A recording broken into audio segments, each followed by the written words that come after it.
nosotros estamos acá listos para iniciar una nueva edición de Mi Mascota. Y hablaremos... No puedo hacer eso con Lola. ¿No puedes hacer eso con Lola? No, esta es una niña bien portada. Miren ustedes, llevando para la casa. Estamos contentos de compartir con ustedes porque sabemos que los perritos experimentan, una variedad de situaciones y comportamientos comunes. Y hoy vamos a hablar justamente de varios. Bueno, sí, vamos a tocar 5 específicas situaciones más comunes que pueden sucederle a nuestros perros y qué hacer en caso de una emergencia.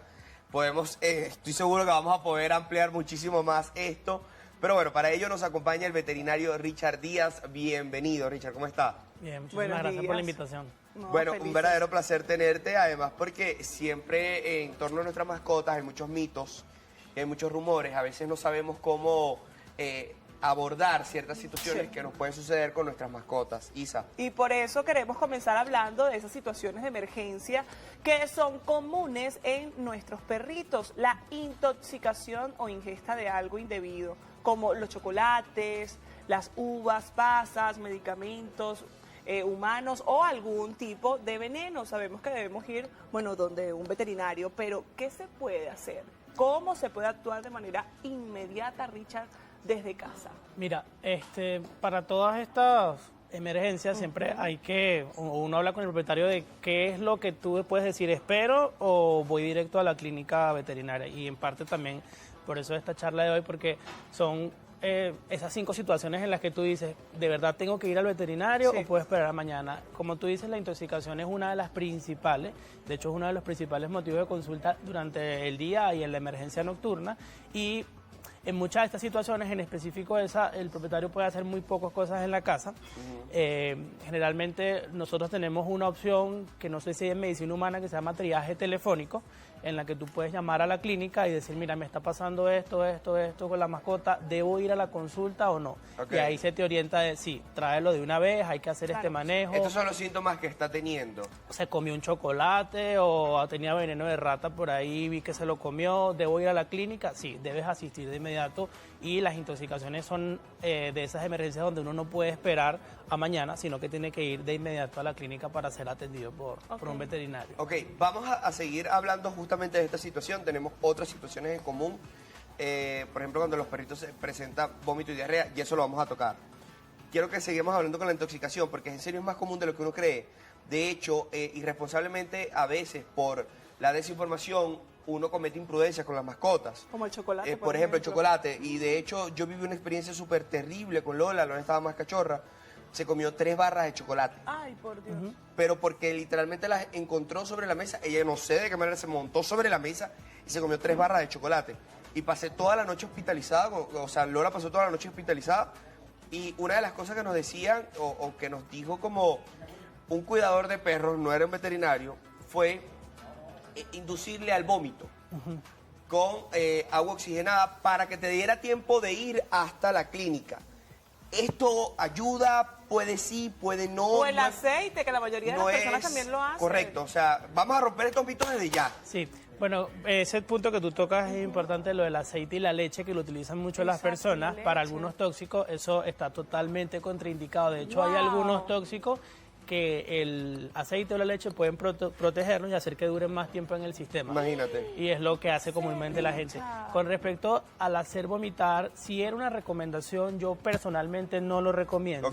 ¿Por qué? Porque cuando nosotros estamos en la situación, que estamos estresados, que no sabemos qué hacer, hay una técnica para dar líquidos orales a la mascota, y si lo hacemos inadecuadamente podemos hacer que ese líquido vaya a las vías respiratorias. Correcto. Y produzca algo llamado neumonía por aspiración. Entonces yo en lo particular sí está descrito, pero yo prefiero que acudan de inmediato a la clínica y uno hacer el manejo específico de la mascota, porque estas maniobras lo que pueden hacer es empeorar el cuadro en lugar de que haya alguna mejoría. Mira, yo voy a tomarme el atrevimiento también de hacer una pregunta breve. ¿Cómo son los síntomas de un perrito? Yo nunca he tenido, afortunadamente, un perrito intoxicado.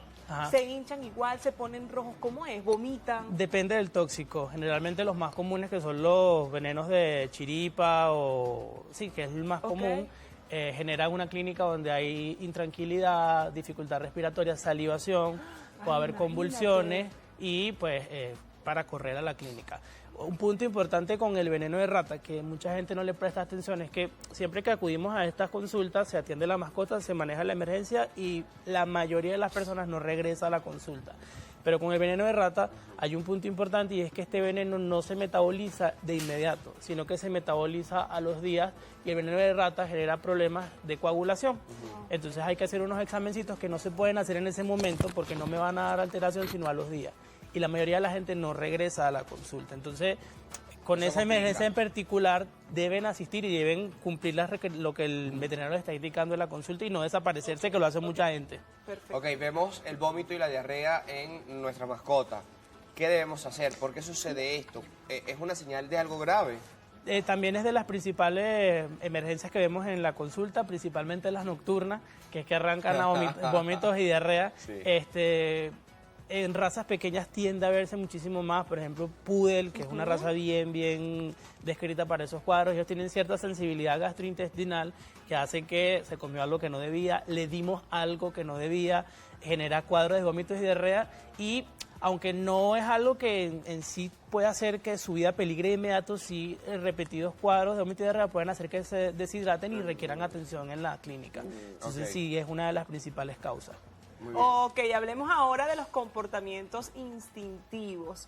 ¿Por qué los perros tienen este tipo de comportamientos instintivos, que pueden parecer extraños para nosotros los seres humanos? Por ejemplo, el dar vueltas antes de acostarse, enterrar objetos, lamerse o morderse la cola.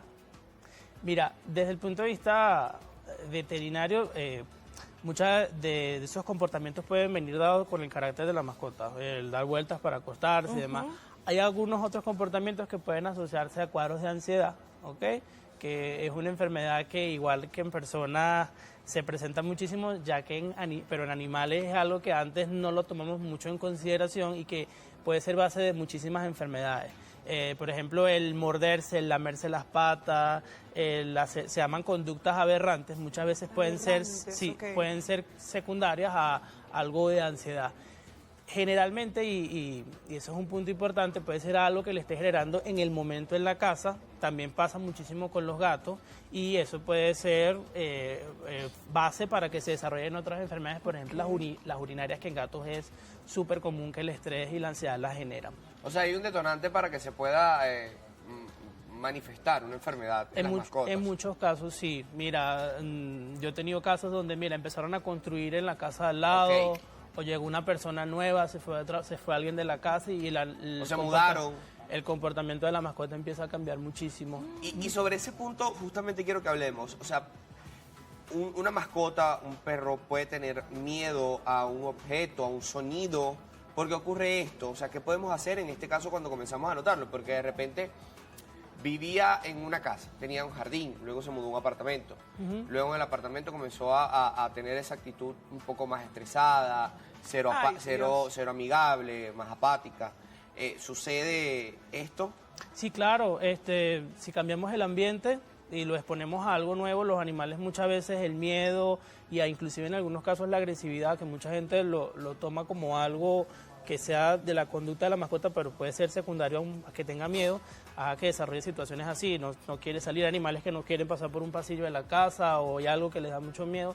Yo en lo particular recomiendo que cuando tengas eso trates de abordar la situación completa con un etólogo veterinario, que existen, son médicos veterinarios que se especializan en comportamiento y ellos hacen una valoración de la mascota y del propietario, porque en conjunto, para determinar qué es lo que está presentando y cómo podemos mejorarlo. Pero sí, eso se puede llegar a presentar bastante.